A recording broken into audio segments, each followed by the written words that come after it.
Ready to put in your thinking caps? Today we're going deep, a real deep dive into the world of business analysis. We've got this training course. It's designed to, well, give you the tools to become a successful business analyst. Now, when I say training course, you might be thinking boring, but stick with me here. This isn't just some theoretical stuff. It's about understanding how companies make decisions, big decisions. It's about how they launch new products, and streamline those sometimes messy processes. And at the heart of all that are skilled business analysts. And these skilled business analysts, they often rely on a very specific framework to guide their work. It's called the BABOK Guidebook, stands for Business Analysis Body of Knowledge. Kind of caps you right. The BABOK Guidebook. Okay, so is this like their secret weapon or something? What's so special about this guidebook? I wouldn't say secret weapon, more like a blueprint, a roadmap to success. It provides those standardized practices and a common language so everyone involved in a project is on the same page. Let's say you're working on a software project, big team, maybe 50 people. Having that common language, that shared understanding, can be the difference between, well, a smooth launch and a total disaster. Right, so no more winging it. I got it.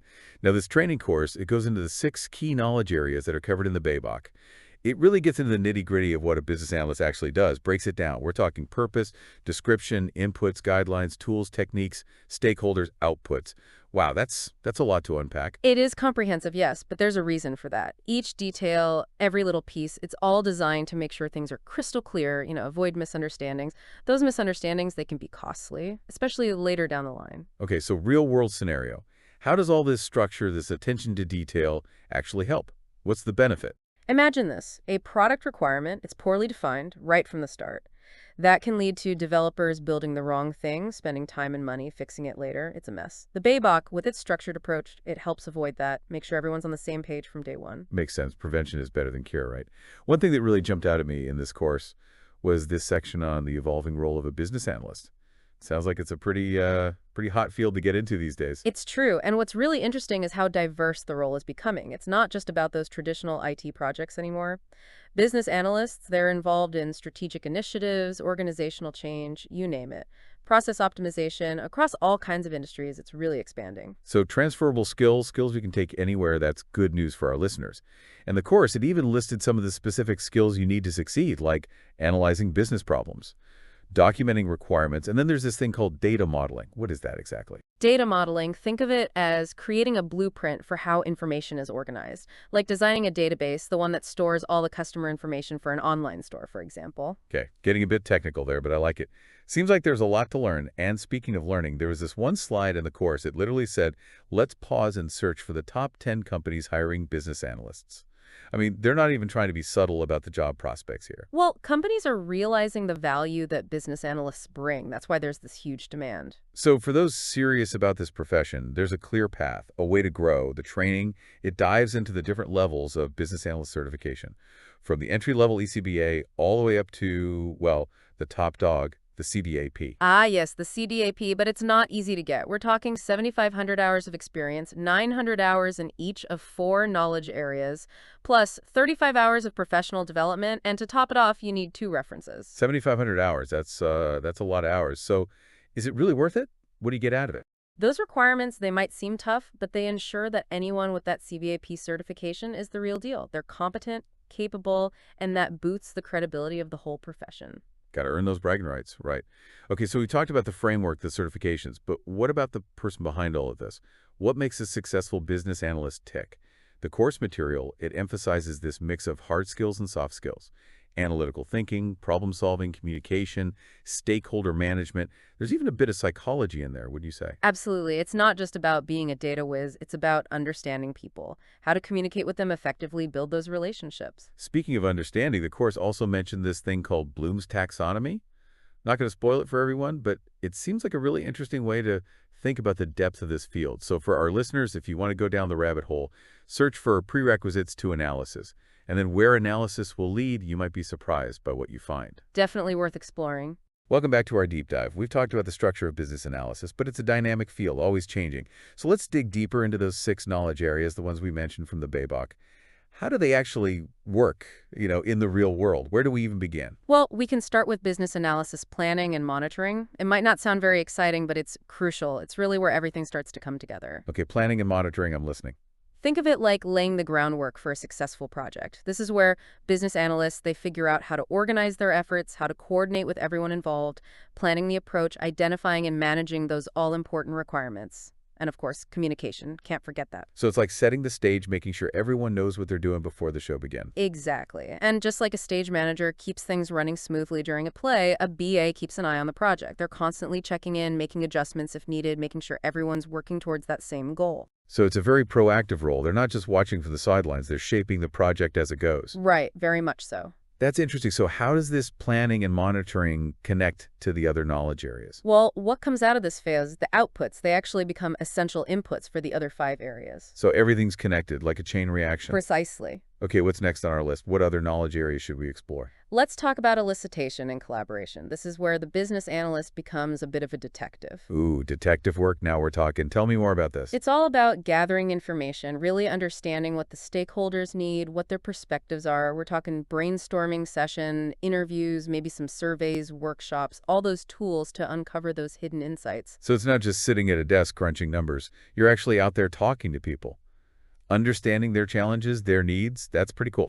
Absolutely, and that requires strong communication skills, being able to build those relationships. You're not just collecting data, you're engaging with people, understanding their personalities. Sometimes it can even feel like therapy. So a bit of a people person, I see. Makes sense.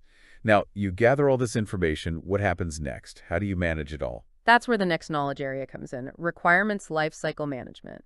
It's all about managing those requirements, the ones you've so carefully gathered, and you manage them throughout the entire project.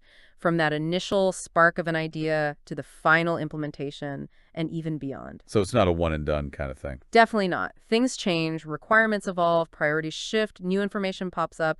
A good business analyst, they have to stay on top of all of that, making sure changes are documented, communicated, everyone's in the loop. Otherwise, you risk building something that nobody actually wants, and that's a big problem. Right. You don't want to end up with a solution that misses the mark. All right. So we've got planning, we've got elicitation, and we've got managing those requirements. What's next? Let's zoom out a bit and talk about strategy analysis. This is where the business analyst has to think big picture. How does this project fit into the overall strategy of the organization? So it's not just about solving a problem in isolation. It's about making sure it aligns with the bigger goals, the long-term vision. Exactly, and that's a crucial part of the BA's role. They work with stakeholders to really understand the business needs, analyze all the different options, and then recommend solutions that deliver real value. It's like being a strategic advisor, helping the organization move in the right direction. I'm starting to see why business analysts are so sought after these days. It's a lot more than just technical skills. So once you've got those strategic goals figured out, where do you go from there? What's the next step in the process? Then it's time for requirements analysis and design definition, sometimes called RADD for short. This is where the BA gets down to the details, defining what the solution should look like, how it should actually work, taking those high-level requirements and turning them into those very specific specifications that the developers can use. So this is where things start to get a bit more technical, right? Yes, the BA might use techniques like data modeling, process modeling, even prototyping to create a clear blueprint for the solution. Okay, and what about solution evaluation? Is that the last piece of the puzzle? It is the last knowledge area, yes, but it's not really the end. It's more like the beginning of a new cycle. And solution evaluation is all about assessing how well the solution is performing. Is it delivering the expected value? It's like a quality control check. So you don't just build something and walk away. You stick around to make sure it's actually working as intended. Absolutely. The BA might conduct user acceptance testing, gather feedback from the stakeholders, measure key metrics. They want to see if the solution is actually achieving its goals, if it's solving the problem it was designed to solve. So it's a continuous improvement loop. Even after the solution is implemented, the BA's work isn't done. Exactly. They're always looking for ways to make things better, optimize the solution based on real-world data and user feedback. And that brings us full circle back to planning and monitoring, using the insights from the evaluation to inform future projects. Wow, so it's this intricate dance between these 6 knowledge areas, each one feeding into the next, creating a very dynamic process. I can definitely see why the BABOK is so important. It's not just a guidebook, it's a roadmap for navigating this whole world of business solutions. That's a great analogy. Now, speaking of navigating, let's move beyond those knowledge areas for a moment. Let's talk about the competencies, the skills and qualities that make a business analyst truly successful. Right, let's dive into those competencies. Okay, so we've covered those 6 knowledge areas. That's the framework laid out in the BABOK. Quite a roadmap for aspiring business analysts. But what about the person, the individual? What makes a business analyst truly great, exceptional? What are those key qualities, those skills? That's where those 4 competency areas come in. Remember those. Think of them as the foundation, the pillars that support a successful career in this field. Yeah, those competencies, we touched on them earlier. So where do we start? What's the most important one, the one we should focus on first? Well, it all starts with analytical thinking and problem solving, being able to really grasp a situation, understand what's causing the problems, and then using that information to make smart decisions. It's more than just crunching numbers. It's about seeing those connections, the patterns that others might miss. Right, like a detective putting the pieces together, solving the puzzle. But can you really learn that? Or are some people just, I don't know, born with that analytical mind? Oh, absolutely. You can definitely develop those analytical thinking skills. It's a process. It's about being curious, always asking questions, challenging assumptions, those kinds of things. So even if you don't think of yourself as a super analytical person, you can get there. You can train your brain. So it's a mindset, a way of approaching things. Got it. What about the next competency area? What should we be thinking about there? Next up, we've got those behavioral characteristics. It might sound a bit vague, but it's really about those soft skills, those interpersonal skills, the ones that help to build relationships, work effectively with others. Okay, so communication, teamwork, that kind of stuff. Yes, but it's more than that. It's also about adaptability, ethics, leadership, even a bit of diplomacy. Right, because not every project is going to be smooth sailing. There will be challenges, conflicting priorities, difficult personalities, unexpected roadblocks. You got to be prepared for that. Exactly. A good business analyst, they can navigate those tricky situations. They're resilient. They can handle the pressure. Which brings us to communication skills. That's got to be crucial for a BA. Absolutely. Communication is key. Being able to gather information from stakeholders, explain complex ideas clearly, and knowing how to tailor your message to different audiences, that's important. So whether you're presenting to executives or working with the development team, you need to be able to communicate effectively, get your point across, make sure everyone understands, and ultimately inspire action. Think of it as being a bridge between the business world and the technical world. You're the translator, making sure everyone's on the same page. That makes a lot of sense. Now, last but not least, we've got interaction skills. How is that different from communication? Interaction skills, it's more about those one-on-one dynamics, the interpersonal side of things. We're talking active listening, conflict resolution, negotiation, and bringing people together, building consensus. So a business analyst isn't just this prevalent mind working alone. They're a collaborator, a facilitator, someone who gets things done by working with others. That's quite a combination of skills, would you say? It is, and that's what makes this profession so interesting, so rewarding. It's challenging, yes, but it's also very fulfilling, knowing that your work has a real impact. Well, this deep dive has been fascinating. It's given me, and hopefully our listeners, a whole new perspective on what business analysts do. It's more than just a job. It's a way of thinking, a way of approaching problems that can be applied in so many areas. And as the world gets more complex, technology keeps advancing, those skills are only going to become more valuable. So if you're looking for a career that's intellectually stimulating and makes a real difference, business analysis is definitely worth exploring. Absolutely. I couldn't agree more. This deep dive, it's really opened my eyes to the possibilities and hopefully sparked some ideas for our listeners too. So if you're feeling inspired, I encourage you to keep learning, keep digging deeper. Remember that rabbit hole we mentioned? Well, consider this deep dive just the beginning of your journey into the world of business analysis. Who knows what you might discover? The possibilities are endless.